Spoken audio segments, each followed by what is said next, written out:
একটি শ্বাসরুদ্ধকর submarine mission. সমুদ্রের গভীরে মানব সভ্যতার চোখ থেকে বহু দূরে রহস্যময় এক সাবমেরিন মিশনের সূচনা। নৌবাহিনীর সবচেয়ে দক্ষ কর্মকর্তাদের নিয়ে গঠিত একটি বিশেষ দলকে পাঠানো হয়। তাদের মিশন সমুদ্রতলে হারিয়ে যাওয়া একটি নিউক্লিয়ার ওয়ারহেড উদ্ধার করা। ডিপ সিক্রেট 1 নামের এই সাবমেরিনটি মাঝরাতে গোপনে যাত্রা করে। চারিদিকে অন্ধকার, শুধু সাবমেরিনের মনিটরে দেখা যাচ্ছে সমুদ্রের তলদেশ। কিন্তু দলটি জানে না তাদের মিশনের গোপন তথ্য পৌঁছে গেছে শত্রুপক্ষের হাতে। 4000 ফুট গভীরে পৌঁছানোর পর সাবমেরিনের রাডারে একটি অজানা সিগন্যাল ধরা পড়ে। ক্যাপ্টেন আরিফ দ্রুত আদেশ দেন মনিটরটাকে চেক করার। হঠাৎ করেই সাবমেরিনের চারপাশে একটা রহস্যময় শব্দ শোনা যায়।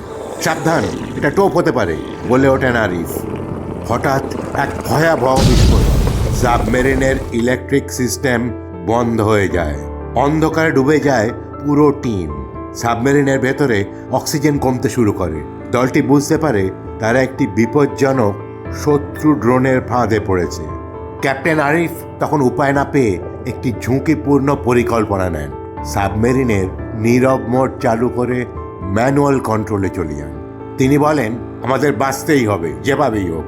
এরপরে শত্রু ড্রোনটি সাবমেরিনের কাছাকাছি এলে আরিফ এক্সপেরিমেন্টাল পাল্টা অস্ত্র ব্যবহার করেন। ড্রোনটি ধ্বংস হয় এবং তারা মিশন সম্পন্ন করে।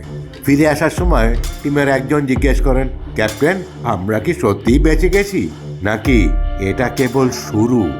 কি ছিল সেই সিগন্যাল? আগামী পর্বে জানি।